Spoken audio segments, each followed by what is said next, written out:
நெறைய பேர்ட்ட இந்த மாரியான வாழ்க்கை முறைலாம் இருக்குது. முரண்படுறது, இன்னொரு துணையை தேடுவது, ஆண் பெண்ணோ, பெண் ஆணோ, இது 2 பக்கமும் நடக்குது. இதுல என்ன இருக்குது? இது ஏன் நம்மள அப்படிலாம் நினைக்க மாட்டாங்கன்னு கூட ஒரு இல்ல, இல்ல. அப்படிலாம் நினைக்க மாட்டாங்கன்னு அவர் நெனைச்ச வரைக்கும் சரி. எப்பவுமே மனசு வந்து என்ன நினைக்கும், நமக்கு எது தேவையோ அத எடுத்துக்கும்.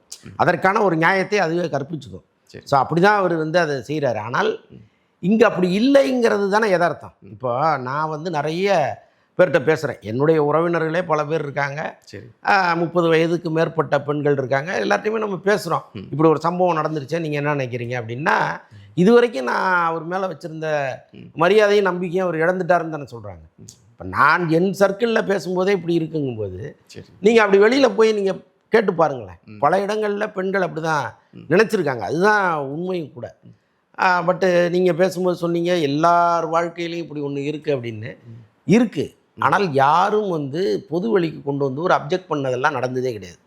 இப்போ கலைஞர் வந்து 2 மனைவிகளை திருமணம் பண்ணியிருந்தாரு அப்படின்னா கூட, யாரும் பொது வெளியில வந்து ஒரு குற்றச்சாட்டை கலைஞர் மீது வைத்ததே கிடையாது. அது மாரி தான் மற்றவர்களும். இப்போ எம்ஜிஆர் வந்து ஜெயலலிதா அம்மாவை அரசியலுக்கு கொண்டு வரும்பொழுது, ஒரு அரசியல் புயல் அடிச்சுது. வீட்டில் அடிச்சுது. இது தவறுன்னுலாம் பல பேர் சொன்னாங்க. ஆனாலும் அதை பொது வெளிக்கு கொண்டு வரல.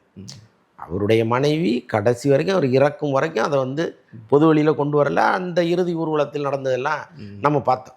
ஸோ அதனால் எதுக்கு சொல்ல வரேன்னா, உங்களுக்கு வெளிப்படையாகவே ஒருத்தர் வந்து ஒரு கருத்தை முன்வைக்கிறாங்க. நான் ஏன் உங்களை டைவர்ஸ் பண்ணுறேங்கிற காரணத்தை முன்வைக்கிறாங்க.